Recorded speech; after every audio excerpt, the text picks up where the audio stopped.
Hello everybody and welcome to Sin City Living. My name is Jason. I'm bringing you today's episode.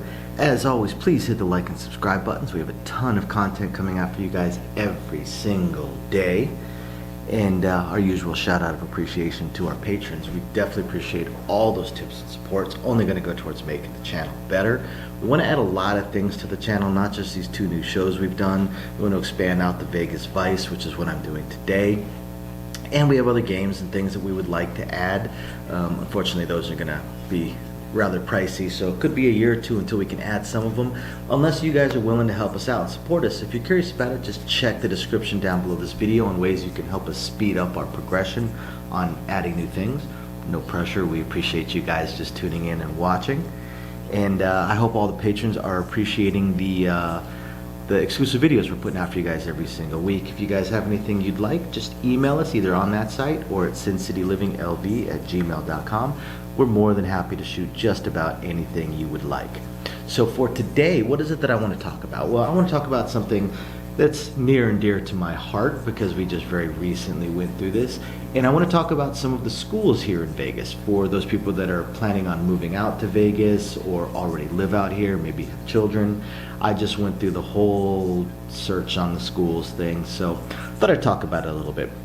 I'm not going to talk about public schools. Public schools are basically their own entity, and there's plenty of information on the public schools. All you really have to do is just do a quick Google search, and you can read all about Clark County School District. And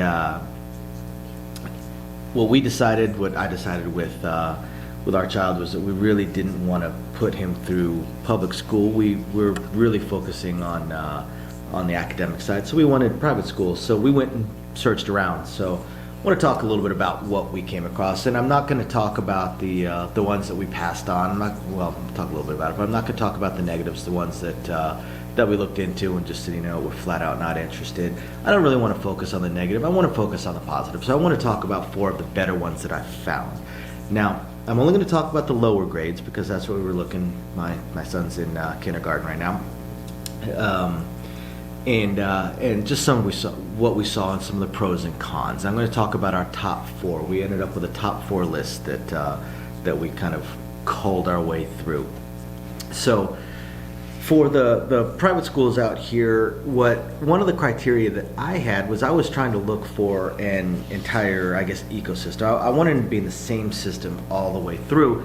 So I was looking for ones that were more than just 1 or 2 years. There's plenty of schools that are like pre-K, K, and then that's it. Then now you got to go search for another school all over again for 1st grade, so on. Plenty of schools that were pre-K through 2nd grade, pre-K through 4th. I was hoping for at least pre-K through 8th, and I was really hoping to find a pre-K through high school. But we ended up settling on a pre-K through 8. So the 4 top ones that we came across. The first 2 I'm going to kind of lump together because it's been a little while since I did the tour of them, so I might be remembering some of might be crossing some of what I remember between the 2 schools, so I'll talk about them together. And they were Henderson International School and Las Vegas Day School. Both of them go from pre-K all the way up until the 8th grade. So you have one entire unbroken line through the school system. I personally am a fan of that. I prefer that the students, the teachers know the students, that the kids can be around each other for a long time, make some good friends, and not have a whole lot of shakeups every few years as we switch schools. So did some research into them, loved what we read about both, so we went in for tours on them. So the pluses and the minuses. Well, some of the pluses that we came across, they're excellent campuses. They're beautiful campuses. They're great schools, really big. They've got all the modern accoutrements that you may want. They definitely offer a good education. They're well equipped for teaching all the subjects that you could possibly want. Additionally, they also have extracurriculars for the students, sports and clubs and things along those lines, things for your kids to really grow with and learn from. The staff for both were absolutely wonderful, extremely friendly.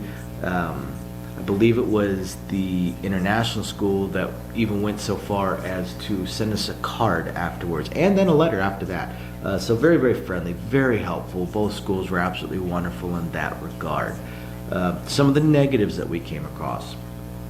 Now, one of the schools, and I can't remember exactly which one, it might have been day school. In their case, while they will tell you that all of their students every year test above the average academically, because that's very, very important for me, when I would ask them a little bit more detail on that, I wasn't able to get an answer. I mean, you test above the average according to whom? Was basically my question that I was asking. You know, who's average? What, you know, the CCSD average, national average? What testing are you using? And I wasn't really able to get a straight answer there. I kept getting the same answer that I did with the next question that I asked, which, when it comes to math, I was a physics major, a computer programming major, I double majored, so I'm very much a math person, always have been. So one of my questions when I go to a school, since I'm going to be paying for the school, and paying quite a bit, I'm very, very curious about the curriculums they use. I want to make sure that I'm not paying for certain curriculums. So one curriculum that I definitely don't want is Common Core. Some people are diehard Common Core fans, and that's absolutely outstanding. To me, I find Common Core to be impractical in real world settings, but again, that's just me. There's some great students that come out of the Common Core program. However, I am not going to pay for the Common Core program. So when I asked about the Common Core program, just like when I asked about the testing and the standards, the answer I kept getting was they kept dodging the question and diverting back to, well, our basketball team has won every year for the last 6 years or whatever it may be. They kept dodging the question. They kept going back to their sports programs. And for me, again, academics is more important, especially in the lower grades. Once you get up into middle school and high school, then the total package does start to matter, of course. But I was really focused on academics, so I wasn't a big fan of that. And in fact, that was that kind of bumped them down the list. Although they were most definitely, both schools were most definitely on our list of where we were planning on applying. And then the cons for, I believe it was the international school. Again, I might be crossing these two. So if you are looking for schools for your child, both of them require tours. So of course you'll be able to ask these questions yourselves. But the main con that I came across for international school, and again, it's a very small negative. So we were definitely looking to send them, is two things. One was once they got into the middle school level, they went for 8 periods. They were about, I want to say 43 or 48 minutes long. And to me, looking at that academically, I'm thinking, well, you got a few minutes, you got 5 minutes, you got to corral the kids, get them all set. You got 5 minutes where you got to pack everything up at the end, talk about the homework, stuff like that. Then you probably got 5 minutes of talking about the previous day or turning in homework, stuff like that, to where you're really only dropping down to 30 minutes or less of actual instruction. And that just seemed kind of odd to me. It clearly must work for them. They're definitely successful, so I'm not saying that it doesn't work. It just struck me as kind of odd. The other thing that I wasn't a huge fan of is their grading system. I'm perfectly okay with no grades for the lower grade students, kindergarten, even first, second, third grade, stuff like that. I'm okay with just a pass or fail, or a meets expectations, exceeds expectations, needs improvement, and so on and so forth, which basically substitutes for grades. It's under a whole different name. So, you know, I'm okay with it. I understand it. But once you get into middle school, for me, I want to make sure that my son is prepared for high school and prepared for college, where he's going to get grades. He's going to actually be told, you are getting an A, you're getting a B, you're getting a C, you're getting an F. So I wasn't a fan of that going all the way through. But again, both schools were excellent schools. Another school that we toured that we asked a lot of questions of and was an absolutely outstanding school was the Meadows. Meadows School, Meadows Academy, it's a private school with a massive campus. This was an amazing school. And again, pre-K only this time all the way up through 12th grade. Now, their pros are almost more than I could talk about. They have the full everything from sports to clubs, every sport that you can imagine. They have their own theater that's really high tech, really amazing. Their performing arts theater, they literally have everything, and they push for a full package for their students. It's a very expensive school for a private school out here. Not the most expensive I found, but up there. But again, they have the total packages, and it's a massive, massive, massive campus, secured with literally everything that you could imagine that a school will need. Every single thing. One of the things they definitely boast about as well is that since their inception, since they added high school in, they have 100% college acceptance of graduates. 100%. Every single one of their students has been accepted into college. That's pretty good. Their academics are also well above the average.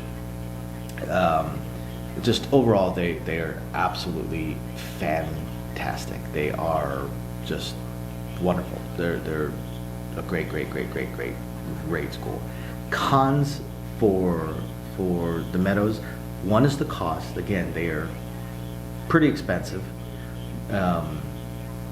Looking at anywhere between, if you break it down into a monthly, you're looking at anywhere between about $1,400 to $2,300 a month, depending on the grade level of the child, and that's of course not counting uniforms, meals, supplies, extracurriculars stuff, but just the core school.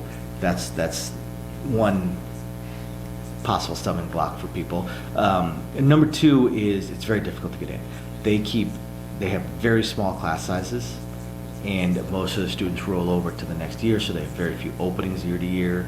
It's extremely difficult to get your child into it. And then issue number three is one that I found not from the tour, but from just reading about, from further research that I did into the school. And this actually comes from students and former students, in that the expectation is very high. It's a lot of pressure, and it can be an unpleasant environment at times for students that are getting pushed too hard. Now, I think that's a little bit of a 50-50 between the school and the parents, but it's a potential negative. And then the last one is Challenger system. Now, the Challenger schools out here have 3 schools. They all offer pre-K, and then they go up to a certain level: 2nd grade, 4th grade, and then 8th grade. And the Challenger school is again absolutely fantastic. Definitely academically focused. By the end of kindergarten, their students are already reading full books, not just sounding out some basics, at reading full books. My son has been in the Challenger school now for about, we did a brief summer school, and now he's been in the kindergarten program for 1 week. And he has these little 2-sentence per page books that they sent home with him, that he reads these to me at night. It's absolutely fantastic. And mathematically, he's working on transitive properties. He's in kindergarten. As they move on, even in the 1st grade, their tests are not multiple choice, they're short answer. These kids in the 1st grade are expected to be able to write out full sentences, fully thought out, and explain their answers. They start teaching them cursive in the 2nd grade. They teach them computer programming early on. Come to 6th grade, 7th grade, they are learning basically Algebra 1, geometry. These kids are doing quadratic equations and doing well. So academically, the school is absolutely fantastic. The potential negatives to the school, again, ends at 8th grade for the one that my son is in, but they also have some that only go to 2nd grade, some only go to the 4th grade. It's also a little bit pricier. It's not on the Meadows level. They have no extracurricular stuff. we're going to have to add that in, which I'm more than happy to do. T-ball, soccer, whatever my son wants to do. They don't have any clubs, stuff like that, no extracurriculars. And they also don't have a school library, which is kind of odd. We asked about that, and they said, well, we would rather spend the money on other academic endeavors and materials, since there's a lot of public libraries out here, which does make sense. And also there's a little bit of a space issue there. Their campus is not as massive as the Meadows or something, or day school or international school. So having a dedicated library is a little more difficult as well. So that is my summary of, in my mind, the top 4 private schools here in Las Vegas, especially for the younger grades. And I hope that you guys find this helpful for those of you that are planning on moving here and have children, or already live here and have children that are coming up to that grade level. And again, this is just a subject that is very near and dear to my heart. So thank you very much for watching, everybody, and we will catch you guys next time.